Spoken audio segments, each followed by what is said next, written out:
Negative cycle will perpetuate itself. Negative cycle will perpetuate itself. The lack of role models, resources, and education has a tremendous impact on generational poverty.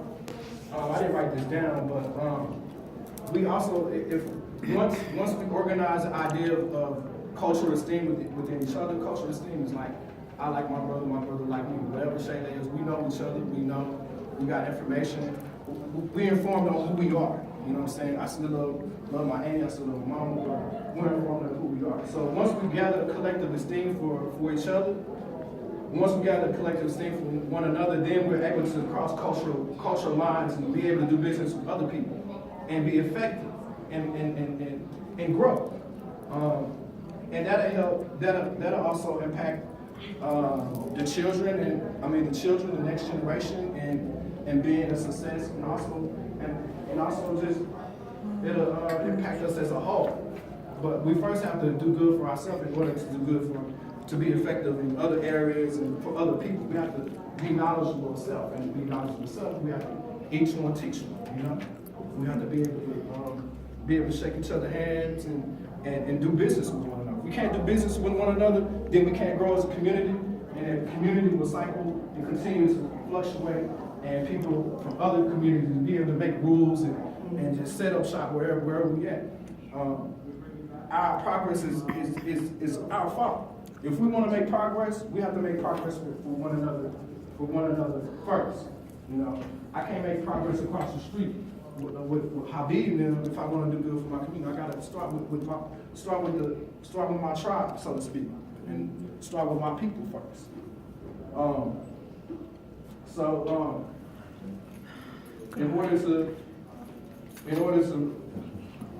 In order to grow financially, we have to establish a cultural esteem with ourselves, and then we'll be able to cross those boundaries and be as effective with other people of different culture and stuff like that.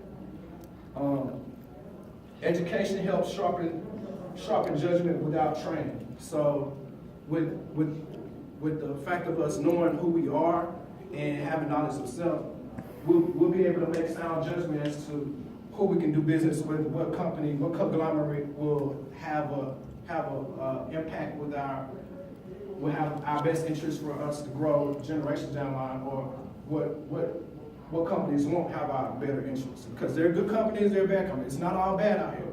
There are some good names out here, there's some bad names, but usually the good names, you know, they're pulled together with the good names, and the bad names, they kind of, you know, they stick together. They're like a game, but it's a business.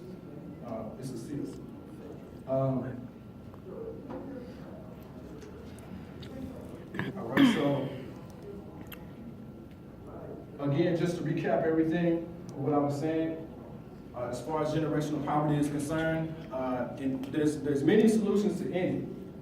Income is based on outcome of our resources, of the command of the land, of our education and the socialization of our children. If we don't interact, or we don't have all those factors, have those factors organized, or have those factors in place, then the cycle of generational poverty will continue.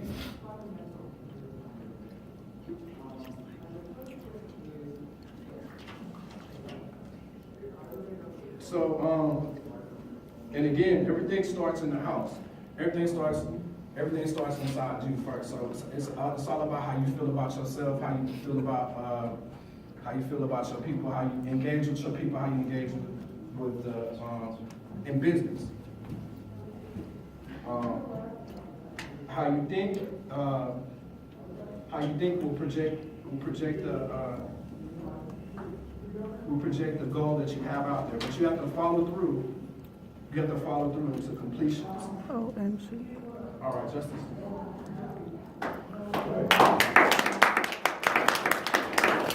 Jwali Wali.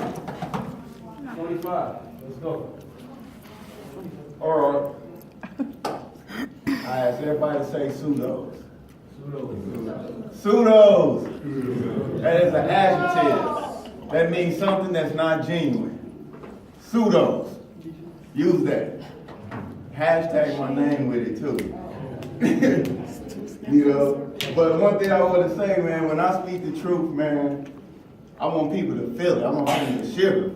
You know what I'm saying? Because we got to figure out ways that we can spark the brain to get the creative juices flowing. Then that's how you can actually use your inner genius that's within your inner self.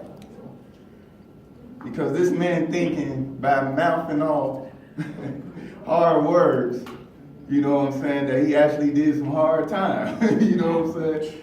And I'm not taking shots at him. But I just want to say, man, an empty stomach is not a good political advisor.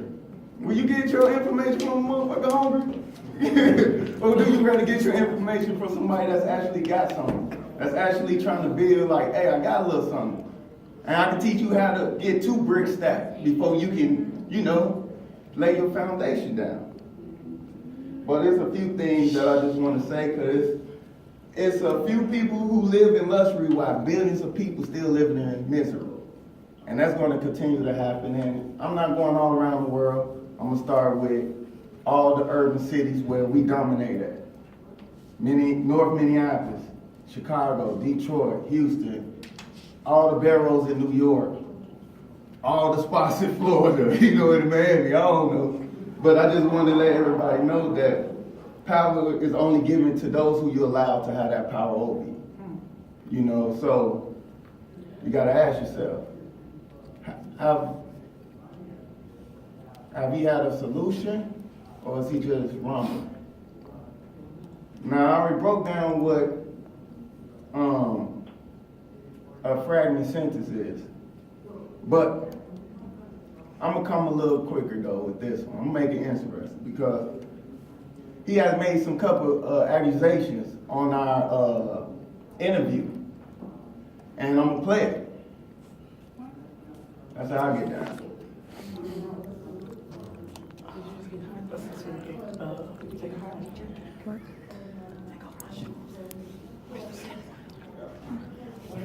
It's my pocket. I got the right one.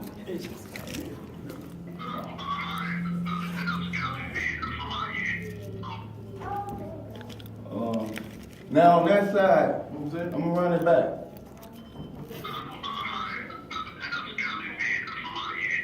Now he claimed that he's gonna come with a high upscale event on his end. I'm gonna leave it at that. I'm gonna leave it at that. You know why? Because the most important thing about communication is listening for what isn't being said. He ain't said enough. He said he's gonna bring the Texas heat, but everybody in here got on jackets. Everybody in here got on jackets. My man got on the skull cap, he got on the skull cap, I got on this and another jacket. It's still cold up here. So what Texas heat is you bringing? Then my man said another thing.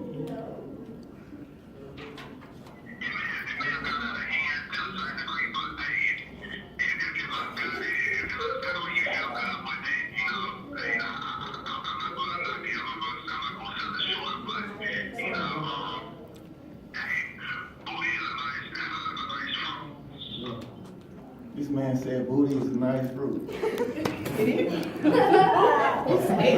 man said booty is a nice fruit.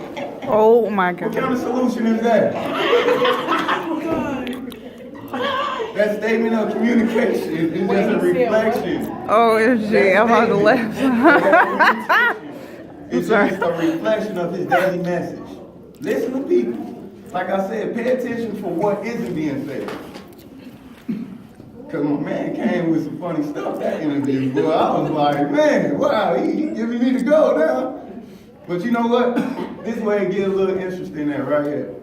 Who's gonna get the upper hand on this debate coming up on April 11th? That's me. I'm trying to be modest.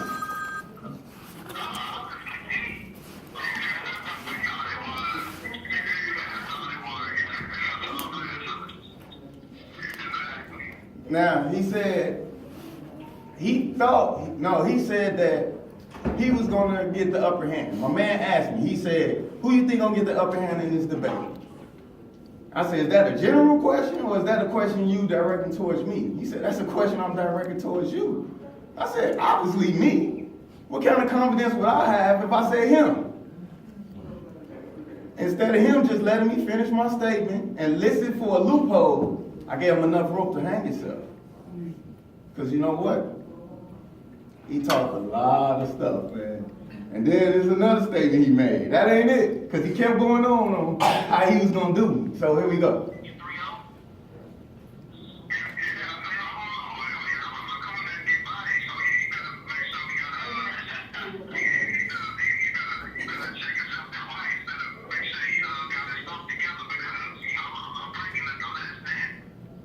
I'm run that one more time. 'Cause he told me I better check myself twice. Hold on. 3-0?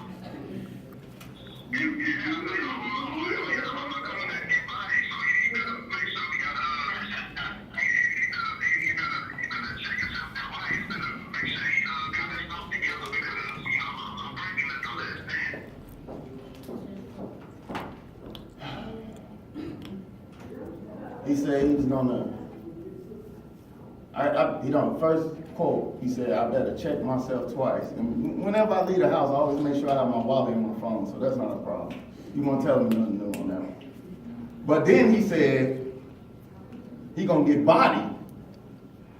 I'm gonna get bodied. So I said, dang. Then he said, he can't even argue the facts. He can't argue the facts. You're right, I can't argue the facts, but I can argue the fact that he can't produce a fact. I could do that. Because since he's been sitting up here pacing back and forth, he's just been talking about what? How to network with kids within the house. We know that. What about the kids when they leave the house? Everybody know how to be modest when they're in front of their parents. He ain't talking about nobody out here to make sure that these kids is good. He ain't say nothing towards that. He ain't tell us about how to get no money, what's the difference between earned income, portfolio income, or passive income. He ain't enlighten us about how the Mexicans work together and be able to build a business, and how all of them will stay in one house and rotate cars weekly until they're enough to buy another car, and then they buy another car, then they buy another car, and then they move out. He ain't say none of that. This is what he did. He just walked around and said, well, you know, property ended is, you know, I don't know. I really don't know, because I know that the wisest person's word can still be misinterpreted by a fool. And by saying that is by saying, he said he gonna bring that Texas heat. I'm still waiting on that heat. I done took out every building that had a shade, because I really wanted to feel that heat, because I've been a polar bear in Minnesota for a very long time. You know, we polar bears, we don't hibernate, we ain't grizzly bears. This is our climate. Obviously this ain't his, because maybe he was in Texas, then he could tell us a little bit more about Texas. But he can't tell us anything about Texas, nor can he tell us anything about Minnesota. You know why? Because he said he's been teaching for 10 years. But where have he been teaching that? He didn't give out no names. He didn't give out no names of the school, no reference, no locations. All the information he got sound like a quick Spike Lee movie for Chirac. Google, paste, and send. That's how I take it. It could have been musical. It's a shame that I got to be the only one up here to basically entertain y'all. Put a smile on your face, look at y'all, everybody looking high, they like, go ahead, bro, you know. And this brother come up here, people like, Pastor Black, you're doing a good job, but you did not give a direct form of how to get us out of solution. And I'm going to tell you that slavery didn't have nothing to really do with us. It's the poverty, the effects of slavery that had a lot to do, effect on us. It erupted us psychologically to make us not be able to deviate. We scared to take losses. How can we turn our potential into performance if you're scared to take a loss? You think Mayweather got in the ring for 50 fights scared because he gonna take a loss? No. He got in there, he knocked their ass out. And that's what the fuck I'm doing today. Excuse my language. Because the whole thing about the whole debate is that what is the best solution to end generational poverty? And you know what he gave us? A story of his poverty. If that's the case, I can ask everybody in here what they went through. And I'm sure everybody can tell a story. But this ain't a 60-minute special. I need more accurate information. Tell us about the line. Like me, I worked in a bank. I was a mortgage banker. So I understand the concept of economics, homes, equity. And through that position of me being a broker, they call it, I was able to also understand when it's a period when houses is cheaper and when they expensive, because they teach you that. And then from that bank, before I had that bank job, I worked in a pawn shop. So in a pawn shop, I worked there for 3 years. And you know what I did? I interact with people. Even when a person bring a VCR and won $20 in 2015, I still make them feel good with that $2 when we walk out. Yeah, because it's all about how you make a person feel. It ain't what you say, it's how you say it. And it ain't so much of what you do, it's how you do it. He ain't doing it. So today, the new word for this debate called pseudos. Because this is adjective, that an adjective of a lot of non-genuine information that he was able to portray us. I can't wait till the Q's and A's, because I want to know where he worked. 10 years of educating?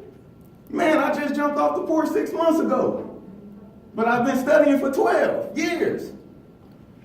I done been to New York, I done been around, I done seen places, so I had a little bit more geographical experience on top of physical experience and mentally experience. And some of them was spiritual experience. Because I seen these places and I seen everybody look just like us. Working check to check. Ain't trying to lose their job.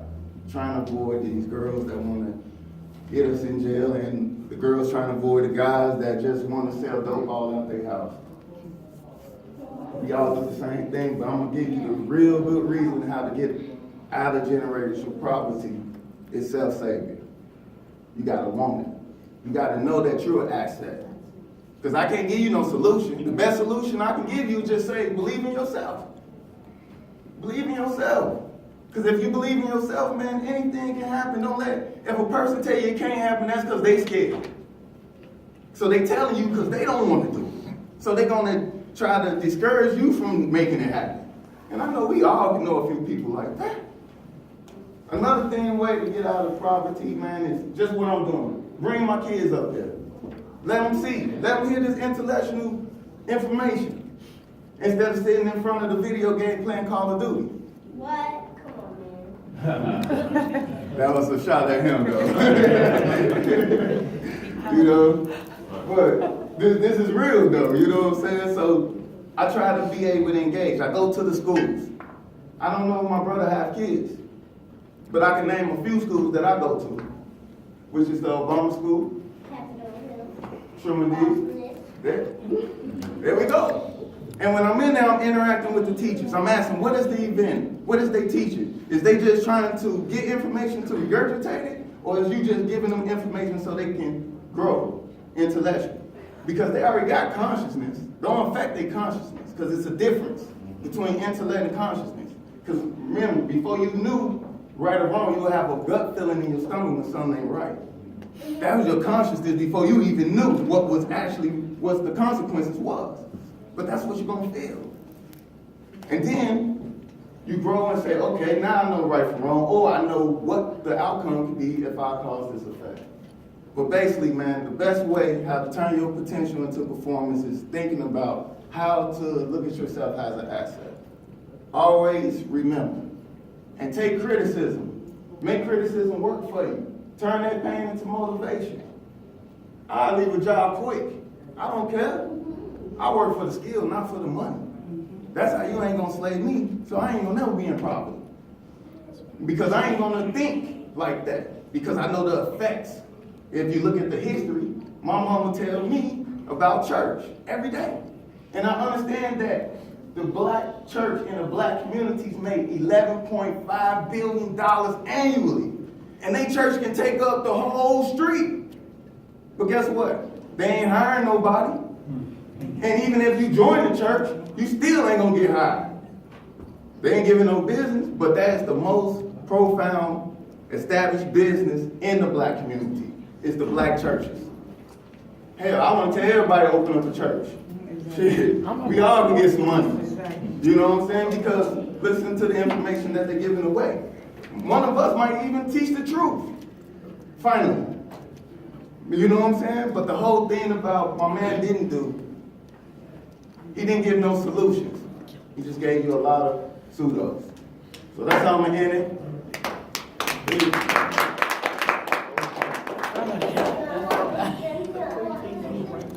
Y'all wanna take a break?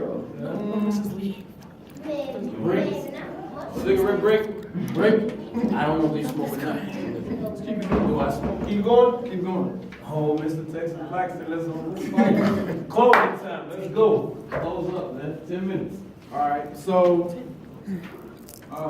Justice, on my right here, said I didn't provide any solutions, in which I did. I first, one of the solutions I presented was that in the community, in order to grow a community, in order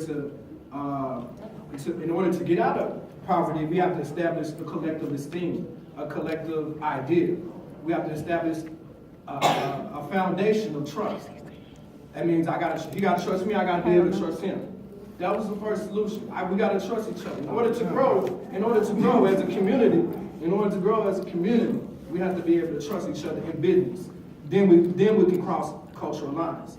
I heard you said I was I'm not sitting here, I'm not gonna minimize what you said, but I seen you lifting up this little piece of recorder. Nobody could hear that. So, I mean, the way I presented my argument, I got up and I engaged with the crowd. You followed suit behind me. You didn't get up here first. You sat right down here, trying to sit down and provide a solution. When in fact, in order to provide a solution, you got to get up and do something. You can't. I mean, you got to get up and do something. You got to engage. You got to, you know what I'm saying? You got to follow through. So the difference between my dialogue, my narrative, and his narrative was that I was engaging with everybody. I wasn't just sitting here going back and forth with nothing. And then I did provide solutions. One of the solutions is collective esteem. The other one is gaining control of our resources in the community, creating opportunities. Make sure that the youth have these opportunities so that the cycle of knowledge can improve itself. We can't improve our conditions if little Timmy up there singing Gucci Man, and then I'm expecting little Timmy to do business with me in 10 years, but the only thing he knows is a Gucci Man lyrics. You know what I'm saying? And then when you look at me, because Gucci Man lyrics is so condescending upon who I am and what I bring to the table, he can't trust me. He can't trust me. I expect him not to like me. I expect him not to roll with me because he's sitting here regurgitating spells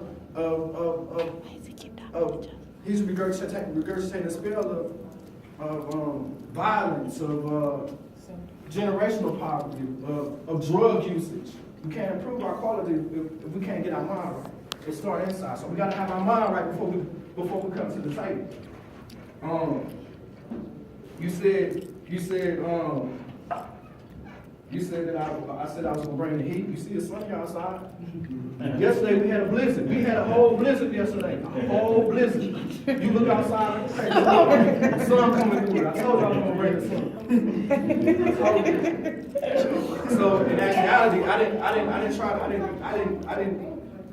lie to y'all about that.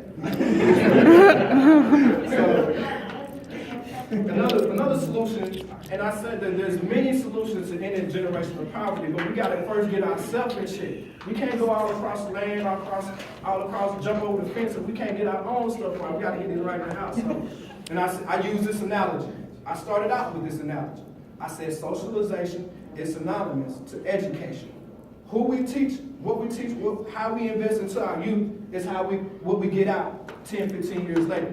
So if we're not engaging with our youth, if you're not engaging with your youth, if I'm not engaging with the youth, teachers, getting them comfortable with my presence. If they're not comfortable with my presence, how in the world are they gonna do business with me 10 years from now? I got a business I'm trying to grow, and I can't, and because of the lack of socialization between those pivotal years, 1 to 12, 1 to 14, I mean, we can't grow as an economic front. You know what I'm saying? We hinder ourselves if we can't we can't engage with each other in business. Another downfall to your rhetoric is that you didn't really address the lethal crisis that's in the community. You didn't really address that. I didn't hear anything about it. I heard you know what I'm saying, I didn't hear anything about that. I'm gonna be honest. I didn't hear anything about it. Now I touched on, about the police being, the police killings and all that other stuff. And I even used an example that, when I was growing up, I used an example that said, I said basically, like, when I see the police, I don't feel safe. I don't feel safe. I put my emotions on the line. I put my emotions on the tape. I brought the tape with me. And in order to address progress, or in order to reach progress, we gotta put everything on the table. We gotta be able to be honest with ourselves about what is the problem. What's the problem that's keeping us in this rut, so to speak. And I also stated that unemployment is getting worse in Minnesota. And Minnesota is said in 2015 by Cameron Mock, M-A-C-H-T. He's an analysis outreach manager. He does statistics. He said that Minnesota is like one of the top 10 richest countries in the United States. Not richest country, richest state in the United States. Excuse my language. Richest state in the United States. Yet the unemployment rate here is worse than it is in Mississippi. I pointed that out. I gave those statistics. Those statistics are in stone, and there you can check that online. MinnesotaDeed.com, DEED.com. So yeah, I did project that that we do have these numbers out here. In order to gain ground, we have to counter these numbers. It's unemployment. We have to be able to build opportunities for ourselves, build an economic power base, so that an economic power base basically like establish a business in which like I could come to you and be like, hey, Justice, I need a job, instead of going everywhere else except inside the community. Our community is supposed to grow, and in order for it to grow, it starts inside. I didn't mention anything about slavery. You said I mentioned something about slavery. I didn't say nothing. Nathaniel about slavery. I didn't say anything. So you misquoted me. You misquoted me on that. So, and I haven't misquoted you here. I haven't said anything about slavery, I just didn't say that. We're talking about, now we can reference that, but I'm starting from the drawing board with how we interact with each other in order to grow a community. We have to be able to interact with each other in a positive and progressive way in order for us to get all the success. And to me, 2 minutes. And to me, I'm gonna wrap this up. To me, this is how I did it when I came to Minnesota. I basically, I have multiple streams of income. I'm a substitute teacher.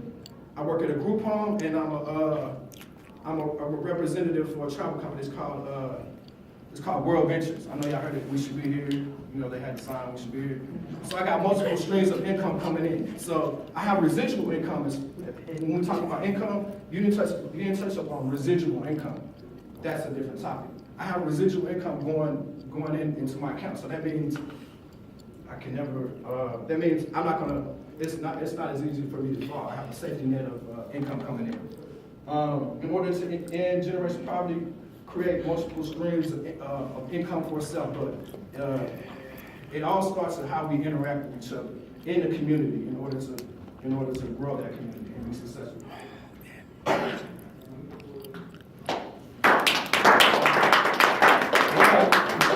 Wali, close it up. 10 minutes. All right, man. He made a few accusations, so let me stand up on this one. He said I didn't get up to the last minute, so I'm gonna get up now. So he can't use that against me again. And he said that, man, he done said so much stuff. One of the things he said was, I misquoted him. I said that he said something about slavery. I never said anything that he said anything about slavery. I mentioned slavery because I was given the lesson. I was given the history of how it came and comparing two nationalities and showing you how one was able to prosper and trying to give us a little educational boundary so we can know how we can prosper as well. He said that I didn't get onto the lethal crisis. I did. I talked about flat wages. I talked about not having the proper privilege to operate a motor vehicle. I talked about non-ongoing education. I talked about unplanned pregnancy. I talked about 3 months of being unemployed. I talked about evictions, divorce. I talked about all them things. That is the lethal crisis. I mean, unless he want me to say what he say. And then what's so unique about this guy? You see I'm talking to y'all? Because y'all is my audience. I'm not worried about him. He's too busy worried about me. I should have posed for him. You know what I'm saying? Because he probably like what he sees. You know what I'm saying? Because the whole time he's rapping to me. But I'm going to interact with the crowd. Because my message is for y'all. I know I'm debating with this brother. I'm glad, we accept the challenge. But my target is the people that's here. The people who took time out their busy schedule. Because I understand time is valuable. Y'all can be making money, laying up, whatever. But y'all came here to hear some information. And I wanted to give y'all some information, but also give you a little history on it, and also tip-tap on a few little things, because it's not for us to go all day. And like he said, it's a million ways to a solution. But I'm still fungal because I'm puzzled because I didn't even hear one solution. I haven't heard it, or maybe I need hearing aids. Or maybe I need to understand pseudo language. Because then maybe if I understand that, then I can understand what he's coming with. But right now, you know how they say money talk? BS walk? Right now I'm talking money. I'm talking about how to get money. I ain't worried about him because I can see him over here. He's writing down some notes. But it's closing. Maybe the next time. He can rewind his tape and study a little more. But the only thing I also want to just end this up with, man, is Dr. John Henry Clark, man. He always said, man, and I love this quote. And he said, all others I debate. No, he said, I only debate with my equals. All others I teach. So take that how you please. Please.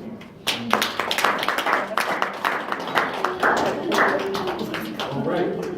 Round 4. Kristen, coming up to handle the Q&As. Debate was awesome.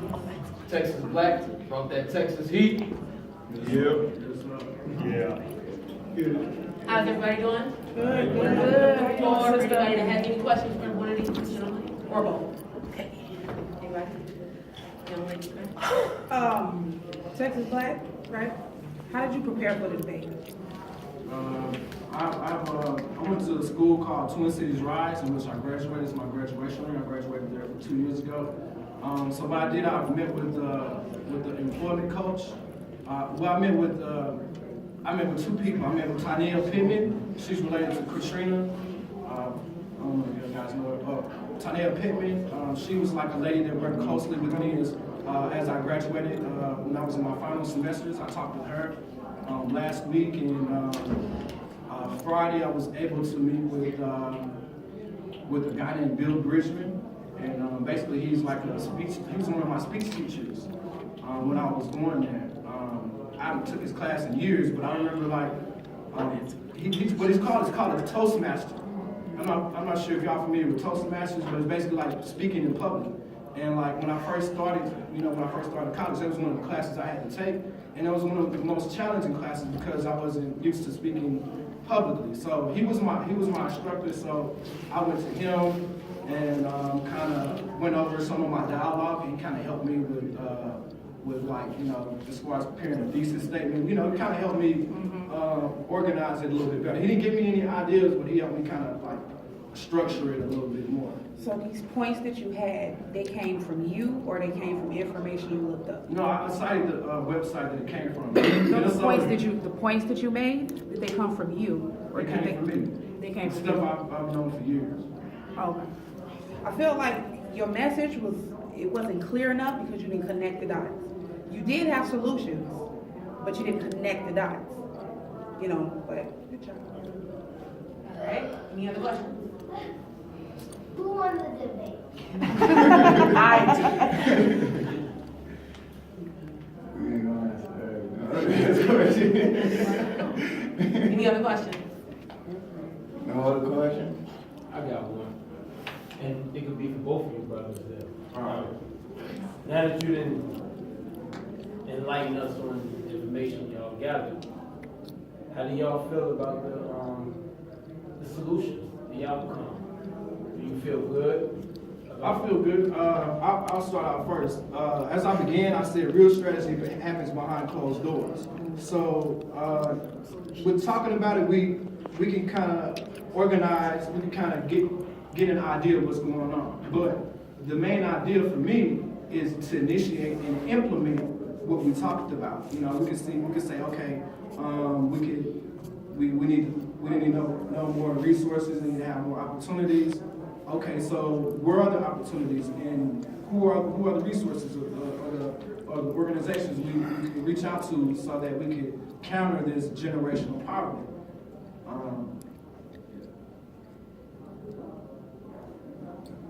What's the question? How you feel now? How I feel now about this? So this, I mean, I should have been more, should have expressed it more. How do you feel after giving the debate? Do you feel like you gave enough information? You feel like it was sufficient? I feel like I could have elaborated more on it. I could have hit a little bit more topics and got a little bit more into detail. You know, it's just the tip of the iceberg. You know, just the tip of the iceberg. This is a question from what in your own opinion, what are the characteristics of a poverty-minded student? Good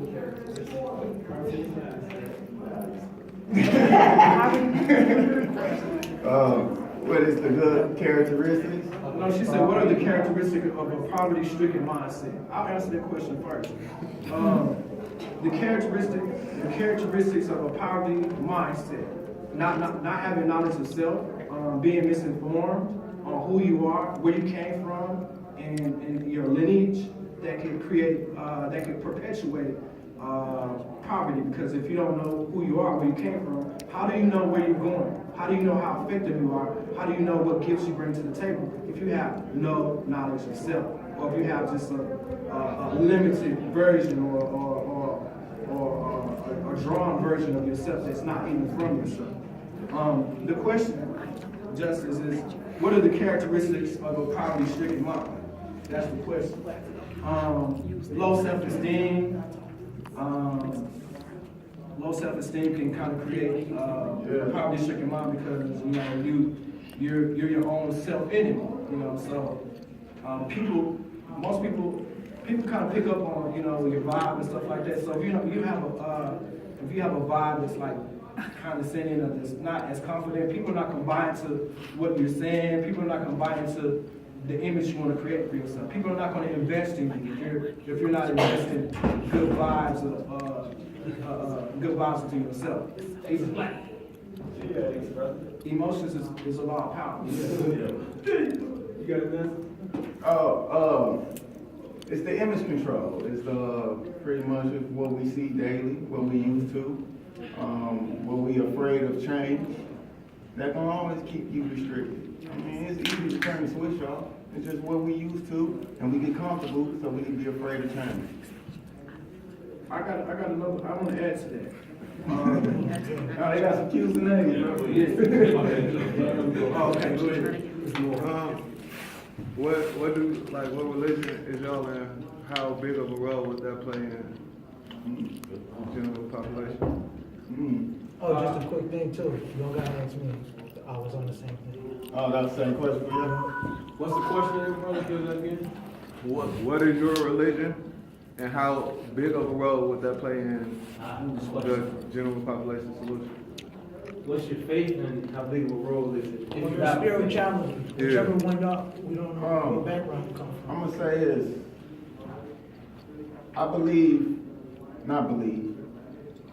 I have a relationship with the Most High. And with that being said, it's basically saying you can't have a relationship with someone that you do not understand nothing about. So I don't have a particular name or title, but I do fast, I do do my daily things that I need to do for my body and my mental. And that's pretty much it. I'm not really, founded in something right as of now. Me, as far as religion or faith, I'm very knowledgeable of the faith and everything, but I don't follow anything in particular. As far as me, I do meditate. I do take time for myself in a quiet area to reflect on my thoughts, give myself positive affirmations. And but as far as a group or anything like that, I don't follow none of them. So y'all telling me, so basically, y'all telling me religion don't play no type of role in the general population? Religion has played a role in my life, but I kind of... No, in general population, not the your life, solution. dude. Yeah, and In general, definitely, outside. general population religion does play does have a heavy impact. Yeah. And the only thing is about religion is, like, my personal opinion is, religion is not bad. It actually give people some type of guidance, because some people need guidance. Only thing, my problem with religion is it don't teach you how to get money. So, until I read a religion that can teach me how to get money, then I would be pretty much, that'll be my goal. I take it all without it later. Start with generational poverty. What part does fear play in this? In this whole thing. 100%, man. Fear is obviously, we know it's a form of emotion, but fear definitely plays a big part in our generational poverty because we've been taught not to say and not what to do. And I ain't trying to get into religion, but I'm gonna use a few scenarios out of it. Because if everybody remember Abraham, and Abraham had to leave his father's teaching to move on and, follow his creator. And it goes on. So sometimes we just got to kind of deviate from what we've been taught and been spoon-fed for so long. And sometimes you just can't be afraid of, you can't feed a baby steaks. You just got to eat the little baby food till you get your stomach up, get some teeth. I think a baby eats steak when it's about 9. You eat steak? Yeah, about 8 then. 8, a baby can eat steak. No, I didn't eat steak. I started eating meat. Yeah. Never ate bacon. Yeah, you right. Never eat meat.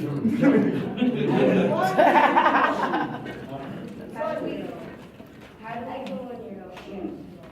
How do we break the cycle of poverty? So how do you break the cycle of poverty? Both guys or both guys? How you break the cycle of poverty is changing the mind condition that you was once in. Change. I always say to break the poverty, man, you got to think clearly. Oxygen plays a lot to your brain. So we got to watch the food we eat, because poverty also has a lot to do with cancer, diabetes, and stuff like that, because those medical bills and chemotherapy and all this stuff that don't take us out. We got to also keep in mind of that stuff. Also, to break the cycle is just basically just want to change. Just want to change and change the mind frame that you was once in. And don't be afraid to take losses, because every successful, wealthy person, like Bill Gates and Donald Trump, they all took losses. And we can look that up and see how many losses they took, but they was never afraid to take the loss. And a lot of us is afraid to take the loss. The question was how do we end generational poverty? Yeah. So basically just regain you want to regain control of your resources to end generational poverty. To end generational poverty, you want to gain some knowledge of self. Education is very important to sharpen your mind when making judgments about whether to do business with this company or do business with that company. To end generational poverty, you have to have establish a rapport with your peers, a positive rapport, and progress. to end generational poverty, you have to take little, in order to get to the big goal, you have to, set goals for yourself, little goals to reach the bigger goal of gaining, reclaiming order from the chaos from being in poverty. All right. You got a brother back there? So, explain the difference between wealth and riches, and then which one is more of a discernible path towards ending generational poverty. Wealth and riches.